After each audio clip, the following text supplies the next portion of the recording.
बुलबा के बिहारी लाल की जय। युधिष्ठिर और भगवान श्री कृष्ण के बीच में संवाद होता है। युधिष्ठिर पूछते हैं कि हे जनार्दन, अपरा का महात्मा मैंने सुन लिया, अब ज्येष्ठ शुक्ल पक्ष में जो एकादशी आती है उसका वर्णन कीजिए। तो श्री भगवान बोले, राजन, इसका वर्णन परम धर्मात्मा सत्यवती नंदन व्यास जी करेंगे, क्योंकि ये संपूर्ण शास्त्रों के तत्वज्ञ और वेद वेदांगों के पारंगत विद्वान हैं। तब वेद व्यास जी कहने लगे, दोनों ही पक्षों की एकादशी को भोजन ना करे, द्वादशी को स्नान आदि से पवित्र हो, फूलों से भगवान केशव की पूजा करके नित्य कर्म समाप्त होने के पश्चात पहले ब्राह्मणों को भोजन देकर अंत में स्वयं भोजन करे। राजन, जन नाशौच और मरना शौच में भी एकादशी को भोजन नहीं करना चाहिए। यह सुनकर भीमसेन बोले, परम बुद्धिमान पितामह, मेरी उत्तम बात सुनिए। राजा युधिष्ठिर, माता कुंती, द्रौपदी, अर्जुन, नकुल और सहदेव ये एकादशी को कभी भोजन नहीं करते तथा मुझसे भी हमेशा यही कहते हैं कि भीमसेन, तुम भी एकादशी को ना खाया करो, किंतु मैं इन लोगों से यही कह दिया करता हूँ कि मुझसे भूख सहन नहीं होती। तो भीमसेन की बात सुनकर व्यास जी ने कहा, यदि तुम्हें स्वर्गलोक की प्राप्ति अभिष्ट है और नरक को दूषित समझते हो तो दोनों पक्षों की एकादशी को भोजन नहीं करना। भीमसेन बोले, महाबुद्धिमान पितामह, मैं आपके सामने सच्ची बात कहता हूँ, एक बार भोजन करके भी मुझसे व्रत नहीं किया जा सकता, फिर उपवास करके तो मैं रह ही कैसे सकता हूँ। मेरे उदर में वृक नामक अग्नि सदा प्रज्वलित रहती है, इसलिए भीमसेन का एक नाम वृकोदर है। तो अतः जब मैं बहुत अधिक खाता हूँ तभी यह शांत होती है, इसलिए महामुने, मैं वर्ष भर में केवल एक ही उपवास कर सकता हूँ, जिससे स्वर्ग की प्राप्ति सुलभ हो तथा जिसके करने से मेरा कल्याण भी हो सके। ऐसा कोई एक व्रत निश्चय करके मुझे बताइए, मैं उसका यथोचित रूप से पालन करूँगा।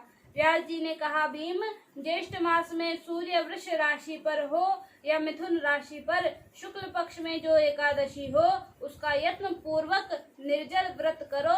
केवल कुल्ला या आचमन करने के लिए मुख में जल डाल सकते हो, उसको छोड़कर और किसी प्रकार का जल विद्वान पुरुष मुख में न डाले, अन्यथा व्रत भंग हो जाता है।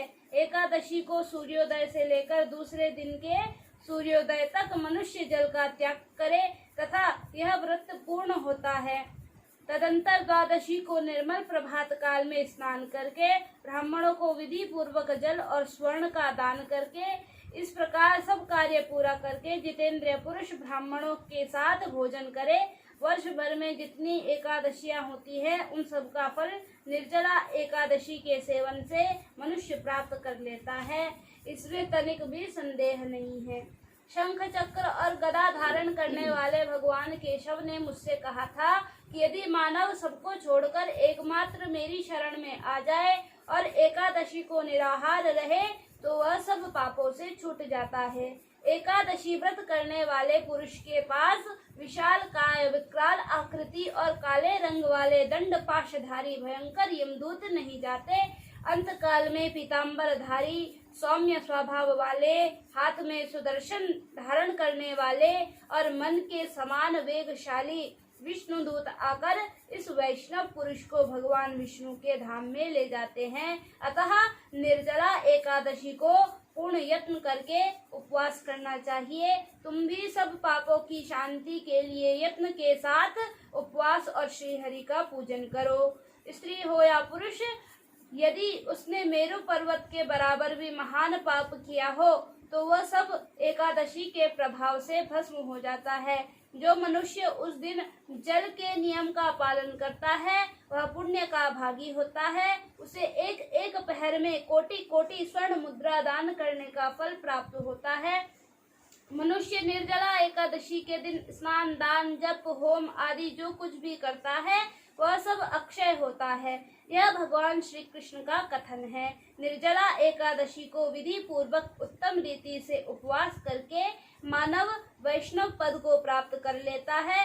जो मनुष्य एकादशी के दिन अन्न खाता है वह पाप भोजन करता है, इस लोक में वह चांडाल के समान है और मरने पर दुर्गति को प्राप्त होता है। जो ज्येष्ठ के शुक्ल पक्ष में एकादशी को उपवास करके दान देंगे वे परम पद को प्राप्त होंगे। जिन्होंने एकादशी को उपवास किया है वे ब्रह्म हत्यारे, शराबी, चोर तथा गुरुद्रोही होने पर भी सब पातकों से मुक्त हो जाते हैं। कुंती नंदन, निर्जला एकादशी के दिन श्रद्धालु स्त्री पुरुषों के लिए जो विशेष दान और कर्तव्य विहित है उसे सुनो। उस दिन जल में शयन करने वाली भगवान विष्णु का पूजन और जलमयी धेनु का दान करना चाहिए अथवा प्रत्यक्ष धेनु या घृतमयी धेनु का दान उचित है। पर्याप्त दक्षिणा और भांति भांति के मिष्ठानों द्वारा यत्न पूर्वक ब्राह्मणों को संतुष्ट करना चाहिए। ऐसा करने से ब्राह्मण अवश्य संतुष्ट होते हैं और उनके संतुष्ट होने पर श्री हरि मोक्ष प्रदान करते हैं। जिन्होंने शम, दम और दान में प्रवृत्त हो श्री हरि की पूजा और रात्रि में जागरण करते हुए इस निर्जला एकादशी का व्रत किया है, उन्होंने अपने साथ ही बीती हुई 100 पीढ़ियों को और आने वाली 100 पीढ़ियों को भगवान वासुदेव के परम धाम में पहुंचा दिया है। निर्जला एकादशी के दिन अन्न, वस्त्र, गौ, जल, शैया, सुंदर आसन, कमंडलू तथा छाता दान करने चाहिए।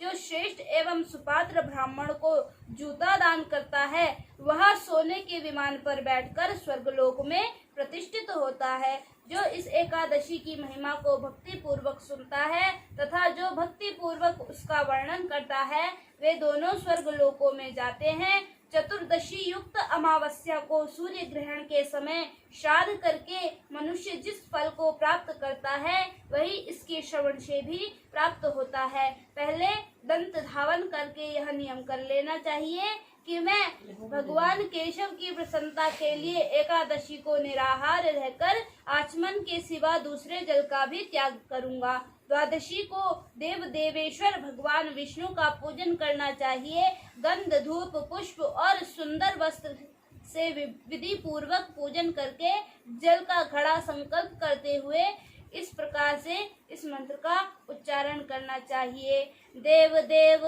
ऋषिकेश संसाराणवतारक उद्कुंभ प्रदानेन नयमा परमं गतिम। अर्थात संसार सागर से तारने वाले देव देव ऋषिकेश, इस जल के घड़े का दान करने से आप मुझे परम गति की प्राप्ति कराइए। तो भीमसेन, ज्येष्ठ मास में शुक्ल पक्ष की जो शुभ एकादशी होती है उसका निर्जल व्रत करना चाहिए तथा उस दिन श्रेष्ठ ब्राह्मण को शक्कर के साथ जल के घड़े का दान करना चाहिए। ऐसा करने से मनुष्य भगवान के विष्णु के समीप जा पहुंचता है और आनंद का अनुभव करता है। तत्पश्चात द्वादशी को ब्राह्मण भोजन कराने के बाद स्वयं भोजन करे। जो इस प्रकार पूर्ण रूप से पापनाशिनी एकादशी का व्रत करता है वह सब पापों से मुक्त हो अनामय पद को प्राप्त होता है। यह सुनकर भीमसेन ने भी इस शुभ एकादशी व्रत का आरंभ किया। तब से यह लोक में नहीं हुआ। अब बोल। तो ये कथा जो हमने सुनाई ये पद्म पुराण में आती है। इसी के साथ जय श्री राम।